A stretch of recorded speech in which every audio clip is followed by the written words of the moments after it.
어느 날 나는 평소처럼 인터넷을 탐험하며 시간을 보내고 있었다. 호러 마니아인 나는 자연스럽게 한국의 여러 공포 커뮤니티를 돌아다니며 흥미로운 이야기를 찾아 읽기를 즐겼다. 그날도 특별할 것은 없었다.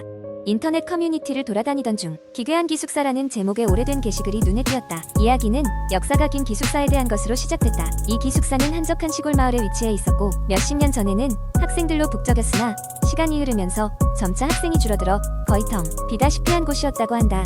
기숙사는 이미 낡고 오래되었지만 몇몇 정겨운 교수와 학생들은 여전히 그곳을 고수하며 생활하고 있었다. 가장 기묘한 이야기가 시작된 것은 한여름 밤이었다. 기숙사에 남아있던 학생 중 하나인 미정이라는 여학생은 그날따라 이상한 느낌을 지울 수 없었다. 공기 중에 묘한 무게감과 차가움이 깃들어 있었고 어딘가 모르게 누군가의 시선이 느껴졌다. 메마른 바람이 창문을 때리며 불안한 소리를 냈다. 그녀와 가까웠던 동기들은 하나둘씩 학교를 옮기거나 자취를 하기로 결정하면서 미정은 기숙사에 홀로 남겨졌다. 그러던 어느 날 미정은 학교 도서관에서 늦게까지 공부를 하다가 기숙사로 돌아오던 중 내가 가끔 보던 오래된 우물가에서 구슬픈 노랫소리를 들었다. 오싹한 느낌에 발걸음을 멈추고 주위를 둘러봤지만 아무도 보이지 않았다. 기숙사로 돌아온 미정은 결코 불면에 시달리곤 했다. 바람에 흔들리는 나무 가지 소리, 머리맡에서 들리는 속삭임, 발걸음 소리 등 잠 못 드는 밤이 계속되었다. 그녀는 어느새 심한 불안과 초조에 사로잡혀갔다. 어느 밤 잠을 이루지 못하고 침대에 누워있던 미정은 복도에 무언가 지나가는 그림자를 보았다. 두려움에 휩싸인 그녀는 방문을 잠갔지만 소름 끼치는 발소리는 가까워져만 갔다. 그녀는 용기를 내어 방 밖으로 나가 문을 열었을 때 복도에는 누군가 막 걸어간 듯한 차가운 공기와 기묘한 정막만이 감돌았다. 사건은 점차 심해졌고 현실과 환각 사이의 경계가 모호해졌다. 꿈속에서는 매번 같은 장면이 반복되었다. 예전에 활기로 가득 찬 기숙사 복도, 그녀를 향해 걸어오는 무리의 학생들, 그리고 피비린내 나는 교정. 그러던 중 미정은 오래된 사본의 졸업 앨범 속에서 다른 학생들의 의문스러운 실종 이야기를 접하게 되었다. 그들은 하나같이 여름밤의 발걸음 소리를 듣고 사라져버렸다는 것이었다. 무언가 깊숙이 숨겨진 비밀이 있다는 확신이 들었다. 그녀는 남은 기숙사 곳곳을 탐색하기 시작했고 마침내 모든 실마리가 하나로 연결되는 것을 깨달았다. 전설에 의하면 기숙사가 세워지기 전 그 땅에는 한 사냥꾼이 집을 짓고 살았었다. 가족과 함께 조용히 지내던 그가 어느 날 미처 정신을 잃고 가족을 해쳐버렸다는 끔찍한 이야기가 전해져 내려왔다. 이후 결국 그는 우물에 뛰어내려 안타까운 최후를 맞이했다. 이후 그 땅에 세워진 기숙사는 신기루 같은 저주의 영향에서 벗어나지 못하고 있었다. 진실을 알아버린 미정은 기숙사를 떠나기로 결심했다. 그러나 결코 쉽게 풀리지 않는 뿌리 깊은 두려움은 혼자만의 힘으로는 이길 수 없는 것이었다. 결국 그녀는 마지막으로 기숙사의 외관을 돌아보며 쓸쓸한 미소를 지은 채 그곳을 떠났다. 그날 밤 그 기숙사에는 오랜만에 폭우가 쏟아져 내려 대지를 적셨고 무릉덩이 속에는 몽환적인 그림자가 일렁거렸다. 두 번째 이야기. 옛날 옛적 한국의 어느 작은 시골 마을에 한 오래된 저택이 있었습니다. 이 저택은 수십 년 동안 아무도 살지 않았고 사람들은 그 집을 귀신 들린 집이라 부르며 가까이 가는 것을 꺼렸습니다. 전해지는 이야기로는 이 집에 살던 가족이 어느 날 밤 갑자기 사라졌고 그 후로 집에서는 이상한 소문과 기이한 현상들이 잇따랐다고 합니다. 어느 날 이 마을로 도시에서 한 젊은 사람이 이사 왔습니다. 그의 이름은 민준이었고 그는 시끄러운 도시 생활에 지쳐 조용한 곳에서 글을 쓰고 싶어 했습니다. 그는 그 오래된 저택이 싸게 나와 있다는 것을 알게 되었고 마을 사람들의 만류에도 불구하고 그곳으로 이사를 결심했습니다. 첫날 밤 민준은 짐을 정리하고 나서 피곤한 몸을 침대에 눕혔습니다. 짐작대로 집안은 싸늘했고 겨울 밤의 한기마저 느껴졌습니다. 그러나 이상하게도 그는 집의 분위기가 왠지 마음에 들었습니다. 새벽이 다가올 무렵 민준은 잠결에 낮은 소리를 듣고 잠에서 깨어났습니다. 뭔가가 바람에 흔들리는 소리 같기도 했고 누군가 흐느끼는 소리 같기도 했습니다. 그는 몸을 일으켜 소리가 나는 곳을 향해 조심스럽게 걸어갔습니다. 소리는 거실에서 들려왔고 민준은 어둠 속에서 희미하게 움직이는 그림자를 보았습니다.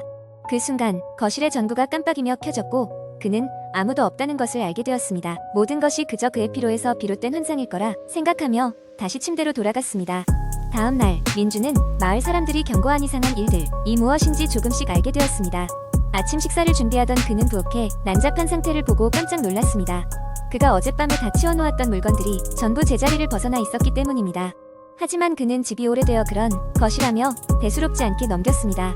날이 갈수록 민준은 집에서 설명할 수 없는 현상들을 자주 경험하게 되었습니다. 그중 가장 소름 끼쳤던 것은 벽에 걸린 낡고 빛바랜 가족 사진이었습니다. 처음에는 아무런 이상이 없었지만 어느 날부터인가 사진 속 가족의 표정이 조금씩 변하고 있었습니다. 사진 속의 부모는 점점 더 슬프고 고통스러운 표정을 짓고 있었고 아이들은 어둠 속으로 사라지는 듯한 모습이었습니다. 어느 날 밤 그는 캄캄한 화장실에서 수도꼭지가 저절로 틀어져 물이 콸콸 쏟아지는 소리에 깜짝 놀랐습니다. 수도를 잠그려고 다가간 순간 거울 속에서 자신의 등 뒤에 서 있는 흐릿한 형체를 보았습니다. 놀라 뛰쳐나온 그는 거울 속상이 자신의 착각이라 생각하며 마음을 진정시키려 했습니다. 결국 그의 호기심은 그를 집의 뒤편에 있는 작은 다락방으로 이끌었습니다. 오래전부터 밀려들던 의문의 소리들이 바로 그곳에서 비롯된 것 같았기 때문입니다. 닫혀있던 다락방 문을 열고 들어가자 그는 그 안에서 낡은 일기장을 발견했습니다. 일기장 속에는 버려진 채로 살았던 가족의 기록이 적혀 있었고 마지막 페이지에는 끔찍한 내용이 적혀 있었습니다. 가족은 이 집이 이사 오기 전에도 누군가의 저주를 받고 있었으며 그 저주가 집에 깃든 원혼을 풀어준다고 믿고 있었던 것이었습니다. 그 후로 민주는 마을 사람들이 말했던 귀신 들린 집의 진정한 의미를 이해하게 되었습니다. 그는 그 즉시 짐을 챙겨 집을 떠났고 다시는 그 집으로 돌아가지 않았습니다. 몇 년 뒤 그 집은 화재로 소실되었지만 그곳에서 경험했던 기억들은 민준의 마음속에 영원히 남아 있었습니다. 마을 사람들 사이에서는 여전히 그 저택에 관한 이야기가 전해지고 있습니다. 그리고 때때로 그 집터를 지나치는 사람들이 희미하게 들리는 흐느끼는 소리를 들었다고 증언하곤 합니다. 세 번째 이야기는 어느 작은 시골 마을에서 시작됩니다. 이 마을은 산과 강으로 둘러싸여 있어 자연경관이 아름다웠지만 특히 한 가지 전설 때문에 유명해졌습니다. 그 전설이란 바로 푸른 여인에 관한 것이었습니다. 마을 사람들은 어둑한 밤에 푸른 한복을 입은 여인이 강가를 배회하며 누군가를 기다린다고 했습니다. 주인공 은정은 도시에 살다가 정신적 스트레스를 풀기 위해 이 마을로 휴가를 왔습니다. 그녀는 한적한 시골의 정취를 느끼며 며칠간 지내기로 했습니다. 그녀가 머물던 곳은 오래된 한옥이었고 이곳에서 몇 밤을 보내며 푹 쉬고자 했습니다. 도착한 첫날 밤이었습니다. 은정은 한옥에서 전해 오는 삐걱거리는 소리를 들으며 잠들었습니다. 그러던 중 밤늦은 시간에 이상한 소음을 듣고 깨어났습니다. 창문 밖에서 들려오는 훌쩍이는 울음소리가 그녀의 신경을 거슬렀습니다. 겁에 질려 창문을 열지 못하고 그대로 누워버렸습니다. 다음날 아침 그녀는 이웃집 할머니에게 그 소리에 대해 말했습니다. 어젯밤에 울음소리를 들었어요. 혹시 무슨 일인가요? 할머니는 무겁게 한숨을 쉬며 대답했습니다. 아가씨가 듣던 건 아마 푸른 여인이었을 게다. 그 강가에서 나타난다는 그 여인 말이야. 은정은 할머니의 말을 듣고 더욱더 호기심이 생겼습니다. 대체 이 푸른 여인이란 무엇일까요? 궁금증을 참을 수 없었던 그녀는 그날 밤 강가로 나가보기로 결심했습니다. 그날 밤 은정은 조심스럽게 랜턴을 들고 강가로 향했습니다. 어둡고 고요한 강가에 도착하자 그녀는 심호흡을 하고 주위를 둘러보았습니다. 그런데 그때 강 건너편에서 한 여인이 물가를 걷고 있는 모습을 보았습니다. 그녀는 고운 푸른 한복을 입고 있었고 머리카락은 길게 늘어져 있었습니다. 순간 은정의 심장이 멎는 것만 같았습니다. 여인은 무거운 걸음걸이로 강가를 걸으며 이따금씩 뒤를 돌아보았습니다. 은정은 멈칫하며 숨을 죽이고 그 모습을 지켜보았습니다.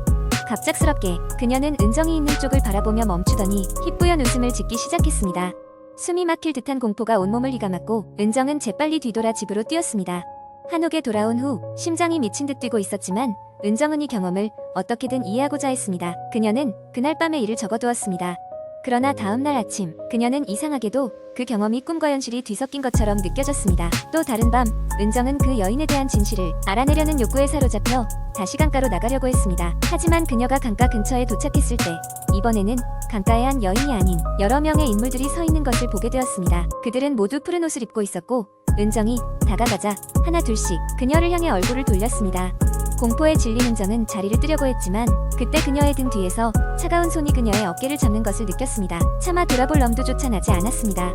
그 손은 그녀를 강가 쪽으로 천천히 이끌고 갔고 저항할 수 없는 이상한 힘에 의해 발걸음을 옮길 수밖에 없었습니다. 그 순간 그녀는 그들이 누군지 알 수 없는 목소리로 노래를 부르기 시작한다는 것을 알게 되었습니다. 이상한 멜로디와 함께 들리는 그 노래는 은정을 이상한 두려움과 동시에 알 수 없는 슬픔으로 가득 차게 만들었습니다. 그녀의 몸은 더 이상 자신의 것이 아닌 듯 느껴졌습니다. 모든 것이 희미해지고 있을 때 다시 한번 강 건너편에서 처음 봤던 그 푸른 여인이 나타났습니다.